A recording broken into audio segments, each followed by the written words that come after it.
Okay, question today. Hi Becky, could you answer a question about stopping doing OCD behaviors and rituals surrounding food? For example, taking ages to eat, wanting to eat out of certain bowls, eating things in a specific order, etc. Thank you. So with OCD, it can really be hard as you're trying to recover from an eating disorder when you're dealing with OCD behaviors that revolve around eating or exercise or things that are kind of keeping you stuck in your eating disorder. However, you can use it to your advantage.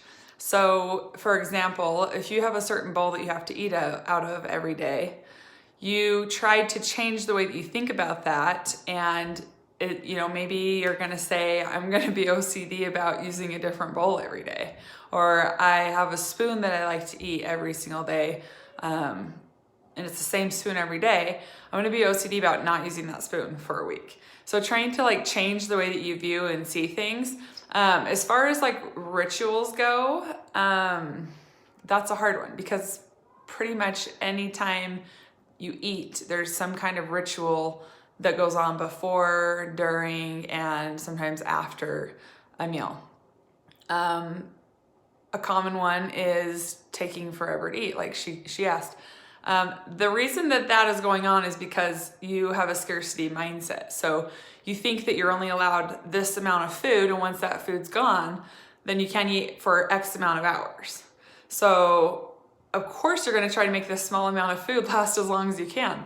But if you're eating unrestrictedly and there's no rules about how much you can eat, then it's kind of like there's no sense in dragging this out forever because you'll just eat until you're full. So if you're still finding that you have these rituals that you're having a hard time letting go of, particularly like delaying meals or trying to stretch out and make meals last as long as possible, or even in the form of eating high volume foods that don't have a lot of nutrient density, then I would ask yourself, where are you restricting? Obviously, you're still having this scarcity mindset that is making you feel like you need to be obsessive about your food. Another thing that's really common is that your food has to be perfect.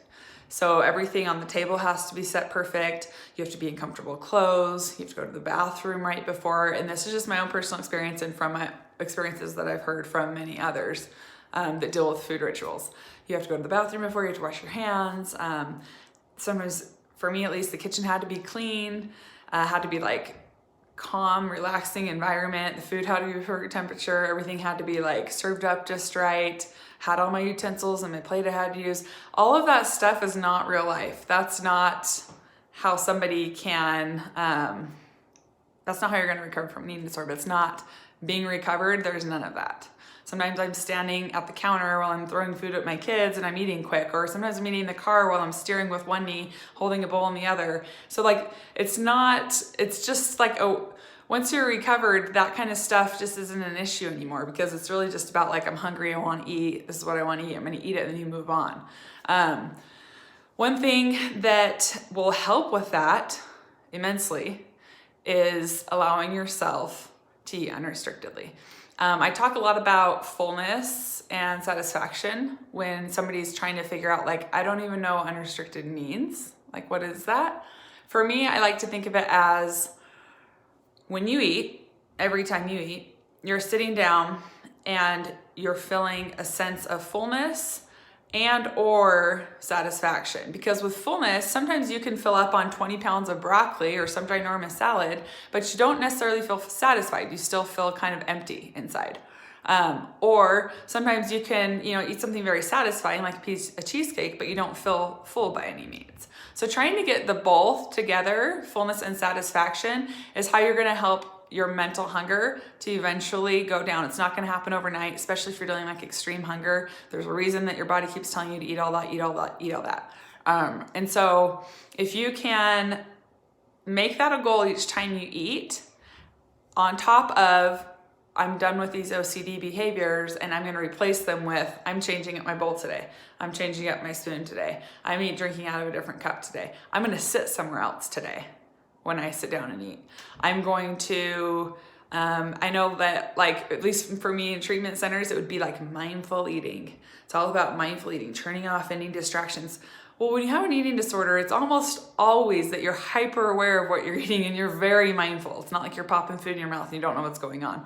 So I recommend you trying really hard as you're breaking these rituals to turn the TV on, have a conversation with your friend. I remember if somebody was calling me right before a meal, I wouldn't answer it because I had to be so focused on what I was eating. So being able to challenge yourself to those things. I'm gonna call someone while I'm eating lunch today. I don't recommend driving and eating. It's not the safest thing. Sometimes I have to do that, and that's what I do. Or I have 5 minutes to eat. So I either eat something really fast now, or I wait an hour and a half, 2 hours to eat lunch, and then I'm like eating lunch way late and I'm starving. So just eat something fast in 5 minutes. So it's that kind of thing where like everything doesn't have to be perfectly planned and this perfect structure and routine. That's definitely, from my own experience, was coming because I felt that things were scarce. I felt like I had this limited amount that I could eat, and anything more was not okay. So I had to stick within all of these rules that I kept for myself. So if you're still experiencing very, very high amounts of OCD and rituals around food, it's likely that you're still heavily restricting. So as you come out of restriction and as you start paying off that energy debt, these things fizzle out. But you have to make the effort. You have to work on rewiring your brain around them while you're eating unrestrictedly. And eventually it kind of just clicks and it feels amazing when you just don't, none of those things. I mean, I have memories of them, but they don't have any power over me anymore.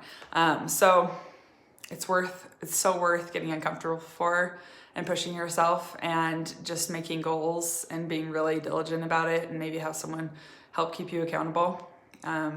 So anyways, I hope that answered your question and helped some others as well. Thanks.